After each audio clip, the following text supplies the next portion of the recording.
Alright, so how does this camera stack up in today's world with the cell phones? In the late 90s and early 2000s, the world was in the midst of a revolution. That revolution was the transition from analog to digital. These were exciting times. But to me, as a photographer, the transition from film to digital was the most exciting time of all. This is my recollection of how it really felt to live during this amazing time in photography. Today I'm out in Woodside, Queens, and what a better way to get nostalgic than to shoot around here with my very first digital camera. The camera is the Olympus Cam Media. Wait, the Olympus Cam Media C3000 Zoom. That's what it is, I think. This is my very first digital camera from the year 2000. Now, although digital cameras had been out since at least the mid 1990s, many of these cameras were seen as expensive toys for their low resolution and very high price tags. So, a lot of people, including myself, coming from a film world, were not really ready to make the transition. But as these digicams became more proficient, the megapixels increased and the prices decreased, I was finally ready to take the plunge. In the year Y2K, 3.3 megapixels was state of the art. Right, you guys. So back in year 2000, year Y2K, this right here was my my original bad boy, my main camera, which is the Nikon F100. So yeah, coming from this to this, you can see why people back then looked at these as somewhat of a, not so serious kind of camera, just something to supplement your kit.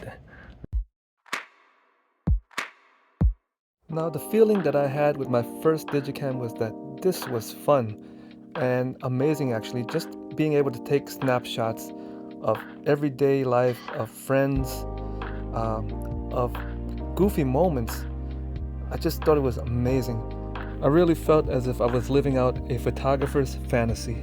Now, as a big fan of night and low light photography, this camera showed me early on that digital cameras could be much easier and, dare I say it, way better than 35mm film for night and low light photography. I learned the joy of digital experimentation with this camera. I learned that Karen was horny, and I learned that I could be free to become unhinged if I wanted to.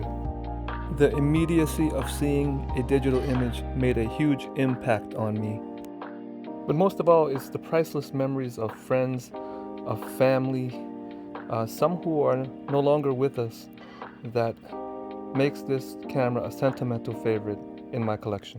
One thing I love is to share with you guys the memories of these things. And at the time when cameras like these came out, they weren't really seen as like, serious cameras.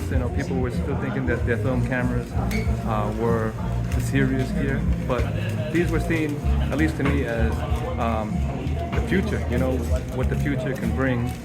And it also represents to me freedom, the freedom to shoot whenever I want and, not have to pay extra for developing and all that stuff. So it was a really exciting time. How are the pictures from this camera today?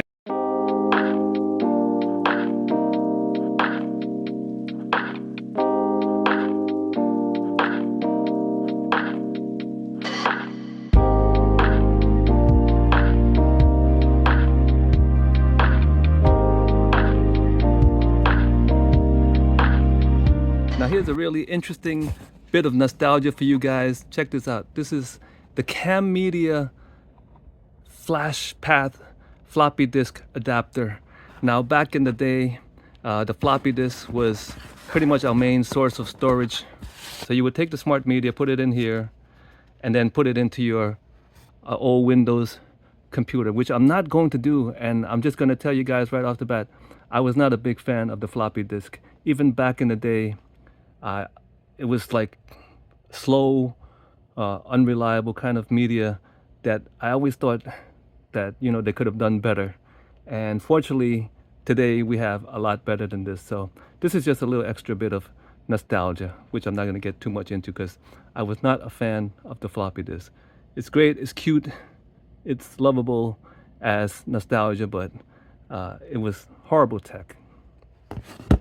Now, if you get one of these cameras, the main thing you want to look out for is really the smart media, which was really cool back in the day, but today I don't think it would be such a great thing, because even in trying to use my camera here, so I have about 6 or 7 of these cards, and when trying to use this camera, it rejected all but one card.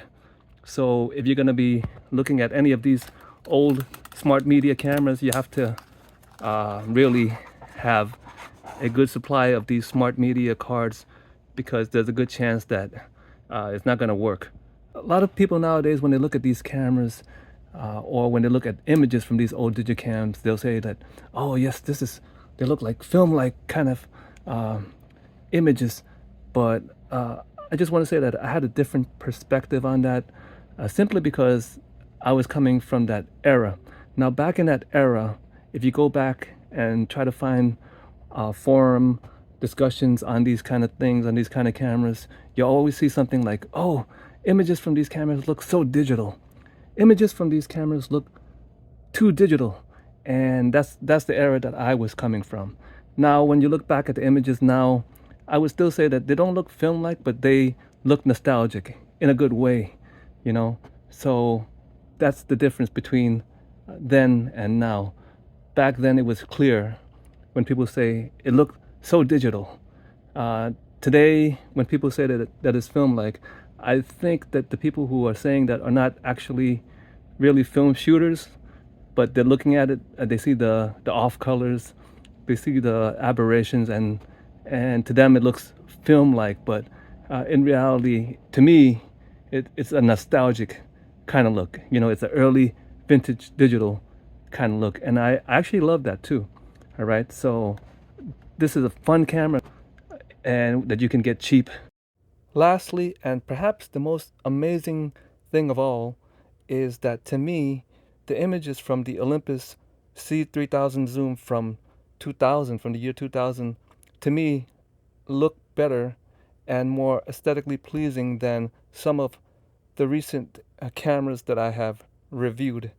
Now, granted that the cameras that I'm comparing the Olympus to are quote-unquote toy cameras, but man, you would have expected that toy cameras from this era would at least be a lot better than this old Digicam from the year 2000, but they are not. And if you cannot see the differences, I don't know what to tell you. All right, so how does this camera stack up in today's world with the cell phones? Well, listen, obviously, it's not going to beat your cell phone. Everybody knows that, but not everything has to beat your cell phone, okay? This one is for nostalgia, it's for fun. All right, well, sorry for that little technical glitch. If anything that I've learned from this camera is not to be so stubborn in your nostalgia, okay? Because if I had skipped out on this camera, I would have missed out a lot. So in the same way, I want to tell you guys that it's great to be nostalgic with these old cameras, but think about what you might be missing out with some of today's great cameras. And if you can afford it, I would recommend getting some of today's cameras too. Gotta make this fast. Thank you guys so much for watching. I will catch you guys next time on theCameraLegend.com. Let's take a beautiful Y2K year 2000 photo of you with the Olympus Cam Media C3000Z. At the count of 3, 1, 2, Z! And I will catch you guys next time on theCameraLegend.com YouTube channel. Hey yo, it's Camera Legend.